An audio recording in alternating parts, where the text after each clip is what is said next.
Bismillahirrahmanirrahim. Mantap. Kelapa apa nih Mas Haji? Kelapa hijau biasa ini Pak. Oh hijau. Ini setiap habis ngebon ini ngambil apa? Pasti ya. Banyak di sini Pak. Banyak nanamnya lama ya nunggunya? Lama, puluhan tahun ini kalau yang lokal. Ya kan Bapak tadi dulu yang ini nanam. Ini malah nggak tahu siapa nanam. Oh Masya Allah. Kan lahan sewa jadi. Oh iya. Ikut sekalian sama pohon kelapanya. Jadi yang nanam dulu itu walaupun udah meninggal dapat amal jariah ya? Insya Allah ya, karena hasilnya dinikmati sampai sekarang. Ya, Mas Haji ini yang membuat bisa bertahan jadi petani, nggak tertarik ke pabrik atau apa kayak pemuda-pemuda yang lain apa sih?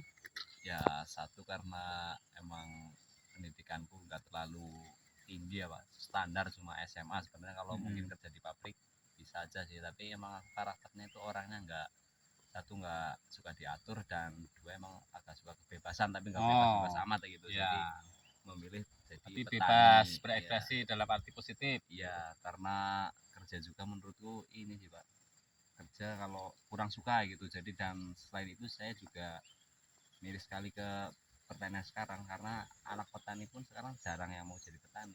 Makanya saya punya inisiatif untuk mulai bertani di kampung ini. Iya. Ini kalau nggak salah kan dari tahun 2022 sampai sekarang nih dapat satu ya Mas Pendi ya. Mas Pendi ya. Ya Mas Pendi. Ternyata untuk memunculkan satu butuh 3 tahunan ya. Untuk satu. Target Mas Haji berapa orang nih pemuda yang bisa dilibatkan? Minimal di Banjarnegara ada 50-an lah udah. Masya Allah. Bagus, syukur bisa lebih. Kira-kira upaya Mas Haji apa nih masukan buat Smart Farm nih untuk supaya tadi yang 50 pemuda itu bisa terwujud ya? Iya. Soalnya kan di kampung aku juga kemarin ngadain pelatihan, tapi kan ternyata masih kekurangan terus nih SDM-nya. Kira-kira apa nih upayanya?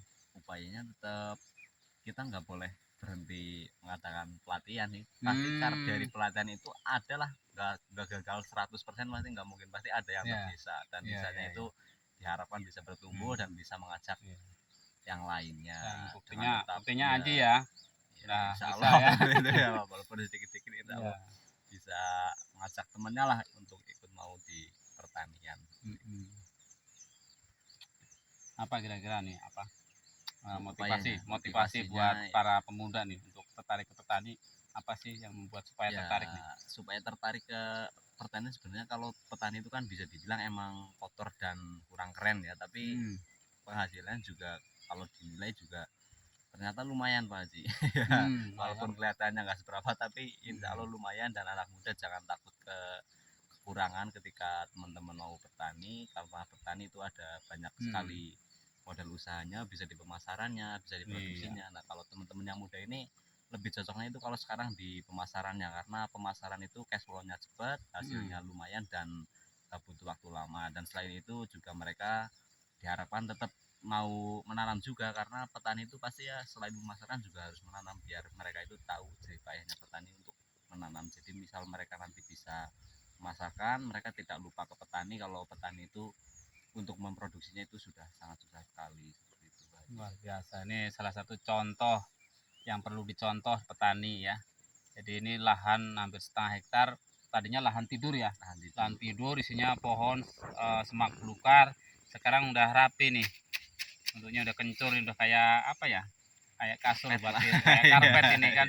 Ini sudah membuktikan bahwa petani itu, pemuda itu bisa untuk berkarya ya, yang penting punya motivasi yang kuat ya. Mudah-mudahan dapat menginspirasi nih obrolan ringan sambil minum kelapa muda ya di puncak bukit nih ya, mudah-mudahan menginspirasi. Mungkin itu sementara.